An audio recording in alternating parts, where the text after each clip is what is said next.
What's up, everybody? I've got my almost new Pioneer doubled in here. It is the AVH-X4700BS.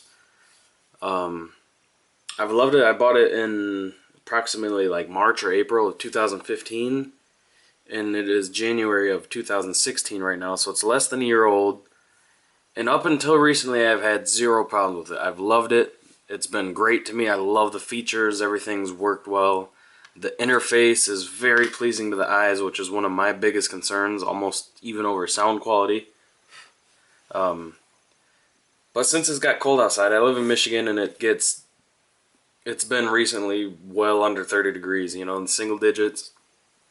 Excuse me. A couple mornings it was, below zero.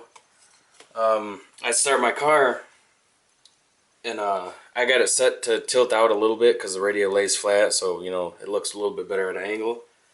The screen would tilt out, and here's normal power up. When I start the car, the screen will tilt out, the buttons light up, and then the screen comes on. What would happen is I would start the car, the screen would tilt out, buttons light up, and then I might hear some sound or the screen come on, but then it would all power back off. The screen would retract, buttons off, screen off, no sound. And it would do this numerous times until it would just quit doing anything at all. Like the screen would come out, but then there's no sound, no screen, and no buttons.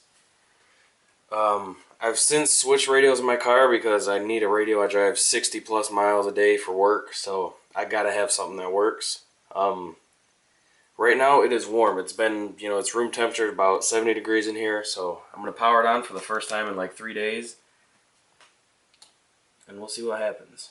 I just got a battery right here to power it. See? No issues. Comes right on. Yep. Powers right up. I bet, yep, everything works great.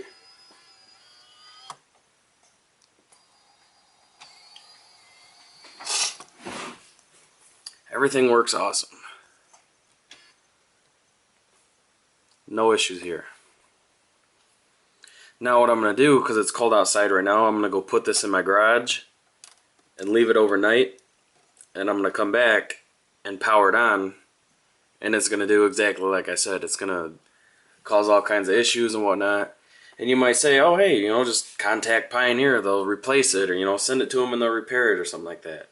Well, I have been contacting them, and they are very unhelpful, to say the least. My only options are to drive to a authorized service center for somebody to look at it and repair it, possibly repair it. The nearest service center is 60 plus miles away from me, which is over an hour drive. And like I said, I already drive over 60 miles a day just for work to and from. And their hours do not work with my schedule, because by the time I'm getting home from work and I would start making this 60-mile drive, there's no way that I would make it before they close. Aside from that, I've got to use my own gas to get there, and I mean 60 miles there, 60 miles back, that's 120 miles.